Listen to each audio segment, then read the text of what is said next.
रखें। आप प्रेम शुक्ला जी, आप बताइए क्यों विलेन बनाया जा रहा है? फिर वो कह रहे हैं कि भाई धर्म है हमारा, हमारा धर्म इजाजत नहीं देता है तो हम नहीं कहते हैं, लेकिन हम दूसरों को नहीं रोकते हैं ये कहने से।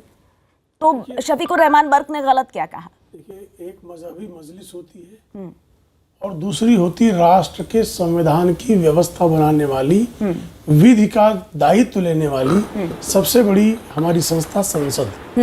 संसद संविधान के नियमों के, संसदीय प्रणाली के अनुकूल चलेगा। ठीक बात। संसद में आप जो हैं, आप मजहबी रिसाले अगर सिद्ध करना पढ़ने आएंगे, तो अगर मजहब पर चर्चा हो तो उसकी परमिशन होगी, लेकिन आप मजहबी चीजें नहीं ला सकेंगे। ये इसलिए मैं कह रहा हूँ कि वंदे मातरम पर भारत की संविधान सभा में विस्तृत चर्चा हुई। इसको राष्ट्रगीत भारत की संविधान सभा ने माना और उसके 2 पदों को कहा कि ये राष्ट्रगीत है।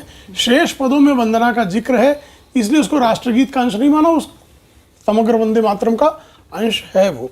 और तब तमाम उसमें जो मुस्लिम हमारे जो बड़े विद्वान थे उस संविधान सभा में, उन्होंने भी इसको स्वीकारा है। और विभाजन की प्रक्रिया जो प्रारंभ होती है, मुस्लिम लीग और कांग्रेस के मंच पे शुरू हुआ कि हम वंदे मातरम पूरा नहीं गाएंगे, यहां से शुरू हुआ।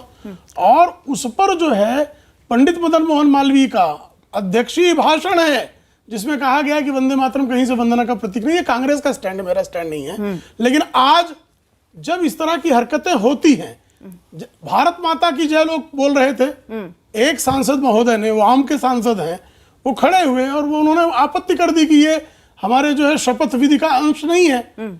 और फिर आप आज नहीं, पर वो कह रहे हैं ना कि असदुद्दीन ओवैसी शपथ लेने गए और वहां पे धार्मिक नारे लग रहे हैं, जय श्री राम का नारा लग रहा है। धार्मिक नारा ही नहीं है। तो क्या नारा है? जय श्री राम। धर्म से जुड़ा नारा नहीं है? बिल्कुल धर्म से, जो भारतीयता से जुड़ा नारा है। भारतीयता में धर्म एक अंग है। भारतीयता में धर्म एक अंग है। तो फिर ठीक है, फिर भारतीयता में अल्लाह अकबर भी कह दिया। नहीं, अल्लाह अकबर कहने का वहां प्रक्रिया नहीं है। जय श्री राम कहने की है कहाँ है? उन्होंने शपथ लेते हुए नहीं कहा है, वो सदन में कहने के अधिकारी हैं। असीम वकार, जवाब दीजिए। जय श्री राम कह सकते हैं, अल्लाह अकबर कैसे कह दिया असदुद्दीन ओवैसी ने? पूछ रहे हैं यहाँ पर प्रेम शुक्ला जी। प्रक्रिया से कहिए, कोई मना नहीं करेगा।